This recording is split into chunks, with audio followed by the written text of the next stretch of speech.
Welcome back to my YouTube channel. I am a dietician and diabetic educator খুশি মুখার্জি। আজ যে বিষয়টা নিয়ে এসেছি সেটা হলো ব্রেন, যে কী কী খাবার খেলে আপনারা ব্রেনকে অনেক বেশি উন্নত করতে পারবেন, মানে মেমোরিকে বাড়াতে পারবেন, ব্রেনের মধ্যে ইনফ্ল্যামেশনকে কমাতে পারবেন, নার্ভের ফাংশনকে আরও বেশি উন্নত করতে পারবেন, তার সাথে এজিংয়ের সাথে সাথে যে ব্রেন যে ডিক্লাইন হয়ে যায় সেটাকে কমাতে পারবেন, ইত্যাদি নানা রকম খাবার এবং তার গুণাগুণ নিয়ে আজকে আমি এসেছি। প্রথম থেকে শেষ অবধি শোনার অনুরোধ করলাম। ভালো লাগলে অতি অবশ্যই লাইক করবেন, কমেন্ট সেকশনে জানাবেন, শেয়ার করতে ভুলবেন না। যারা আমার চ্যানেলে নতুন এখনও অবধি সাবস্ক্রাইব করেননি তারা অতি অবশ্যই সাবস্ক্রাইব করে আমার পাশে থাকবেন।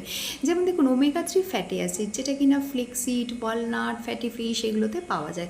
এইগুলো খেলে যেটা হয় সেটা হচ্ছে মেমোরি অনেক বেশি উন্নত হয়, নার্ভ ফাংশন অনেকটা ভালো হয়, আর ব্রেনের মধ্যে ইনফ্ল্যামেশনটা গ্রো করে না, মানে ব্রেনকে ভালো রাখে। সেকেন্ড যে পয়েন্টটা হচ্ছে সেটা হচ্ছে ভিটামিন ই, যেটা কিনা ব্রেন হেলথের ওপরে যে একটা আবরণ থাকে সেইটাকে রক্ষা করে, প্রোটেক্ট করে।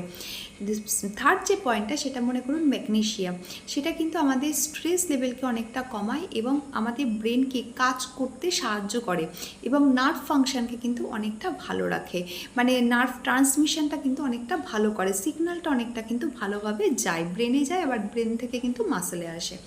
নেক্সট যে পয়েন্টটা বলবো সেটা হচ্ছে ভিটামিন D3, যেটার অভাবে শরীরে কর্টিসল হরমোনের লেভেল বেড়ে যায়, আবার ভিটামিন D3 যদি ঠিক থাকে কর্টিসল হরমোন অনেকটা কমে যায়। ভিটামিন D3 খেলে কিন্তু কগনিটিভ ডিক্লাইনও কিন্তু অনেকটা কমে যায়, ইমোশনাল হেলথটা কিন্তু অনেকটা বেড়ে যায়, মানে আপনি কিন্তু ভেতর থেকে অনুভব করবেন যে আপনি কিন্তু ভালো আছেন।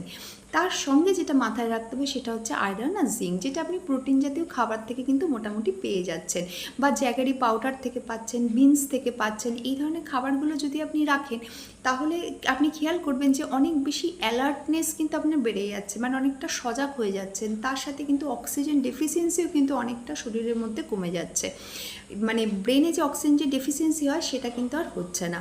এবং এর সঙ্গে মাথায় রাখতে হবে ভিটামিন B6, B9 আর B12, যেটা কিন্তু কার্যকারিতাকে অনেক বেশি আরও বাড়িয়ে দিচ্ছে।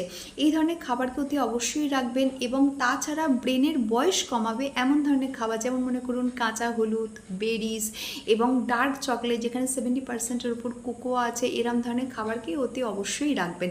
শুধু এইটুকু না, এর সাথে জলও গুরুত্বপূর্ণ, তার সাথে গাট হেলথ গুরুত্বপূর্ণ এবং দৈনিক অভ্যাসও গুরুত্বপূর্ণ। এই টোটালটা আমি একটা ডিটেলস ভিডিও করে আপনাদেরকে অতি অবশ্যই দেব, আপনারা পুরোটা শুনবেন, তাহলে বুঝতে পারবেন যে ব্রেনের কার্যকারিতাকে কিন্তু আমরা বাড়াতে পারি, এটা কিন্তু আমাদের হাতেই আছে।